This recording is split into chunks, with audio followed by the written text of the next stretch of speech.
വടക്കാഞ്ചേരിയിലെ beauty സിൽക്സിന്റെ ഏറ്റവും വലിയ ഷോറൂമിനൊപ്പം ആഘോഷങ്ങൾ വലുതാവുന്നു. വടക്കാഞ്ചേരിയിലെ ഏറ്റവും വലിയ വെഡിംഗ് സെന്ററായ ബ്യൂട്ടി സിൽക്സിനൊപ്പം ഷോപ്പിംഗ് ആഘോഷമാക്കാം. ഓരോ ഒരുക്കങ്ങളും ബ്യൂട്ടിക്കൊപ്പം. CITU സമരത്തെ തുടർന്ന് സിമന്റ് കച്ചവടം നിർത്തിവെച്ചതായി വ്യാപാരി. ഷൊർണൂർ കുളപ്പള്ളി സ്വദേശി ജയപ്രകാശാണ് CITU സമരത്തെ തുടർന്ന് സിമന്റ് കച്ചവടം നിർത്തിവെച്ചത്. പാലക്കാട് ഷൊർണൂരിൽ CITU സമരത്തെ തുടർന്ന് സിമന്റ് കച്ചവടം നിർത്തിയതായി വ്യാപാരി. ഷൊർണൂർ കുളപ്പള്ളി സ്വദേശി ജയപ്രകാശാണ് CITU സമരത്തെ തുടർന്ന് സിമന്റ് കച്ചവടം നിർത്തിയത്. കടയിൽ കയറ്റിറക്ക് യന്ത്രം സ്ഥാപിച്ചതിനെ തുടർന്ന് CITU തൊഴിൽ സമരം ആരംഭിച്ചിരുന്നു.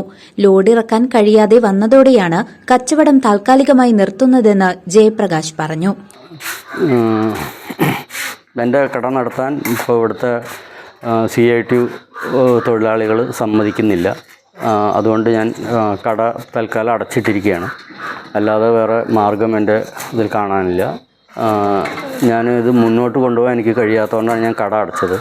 പോലീസിൻ്റെ സഹായം ഇല്ലായികയില്ല. പോലീസ് പക്ഷേ ഇപ്പോൾ ഒരു പ്രാവശ്യം പോലീസ് വന്നിട്ട് ഇവരെ റിലീസ് ചെയ്തിട്ട് കാര്യങ്ങൾ ഇപ്പോൾ ഇറക്കാൻ സമ്മതിക്കും. വീണ്ടും കയറ്റാൻ സമയത്ത് തടുക്കും. ഇറക്കലും കയറ്റലും പോയി വരും. ഞങ്ങൾ പോലീസിനെ വിളിക്കണം. ഏത് സമയം പോലീസിനെ വിളിക്കുമ്പോൾ നമുക്കിത് മുന്നോട്ട് പോകാൻ കഴിയണില്ല. അതാണ് കാരണം, ഇത് അടയ്ക്കാനുള്ള കാരണം. കുളപ്പള്ളിയിലെ സിമന്റ് കടയിൽ കയറ്റിറക്ക് യന്ത്രം സ്ഥാപിച്ചതിനെ ചൊല്ലിയാണ് കടയുടെ മുന്നിൽ CITUവിന്റെ ഷെഡ് കെട്ടി സമരം തുടങ്ങിയത്.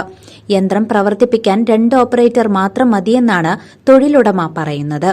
എന്നാൽ യന്ത്രമുണ്ടെങ്കിലും ചാക്കുകൾ കയറ്റാനും ഇറക്കാനും കൂടുതൽ തൊഴിലാളികൾ വേണമെന്നും ഇതിന് അനുവദിക്കാത്തത് തൊഴിൽ നിഷേധമാണെന്നും പറഞ്ഞാണ് CITU സമരം. യന്ത്രത്തിന്റെ പ്രവർത്തനത്തിന് കൂടുതൽ തൊഴിലാളികളുടെ സഹായം വേണമെന്ന് തെളിയിക്കുന്ന ദൃശ്യങ്ങളും CITU പുറത്തുവിട്ടു. ഇത് ട്രയൽ റൺ ദിവസത്തെ ദൃശ്യമാണെന്നാണ് കടയുടമയുടെ വാദം. 2 പേരെ വെച്ച് യന്ത്രം പ്രവർത്തിപ്പിക്കുന്നതിന്റെ ദൃശ്യങ്ങളും തൊഴിലുടമയും പുറത്തുവിട്ടു. 3 മാസം മുൻപാണ് പ്രകാശ് സ്റ്റീൽസ് ഉടമ ജയപ്രകാശ് സ്ഥാപനത്തിൽ ലോറിയിൽ നിന്നും സിമന്റ് ചാക്കുകൾ ഇറക്കുന്നതിന് കയറ്റിറക്ക് യന്ത്രം സ്ഥാപിച്ചത്. ഇരുകൂട്ടരും തമ്മിലുള്ള തർക്കം പരിഹരിക്കാൻ തിങ്കളാഴ്ച ലേബർ ഓഫീസർ ചർച്ച വിളിച്ചെങ്കിലും സമവായമായില്ല. News desk CCV.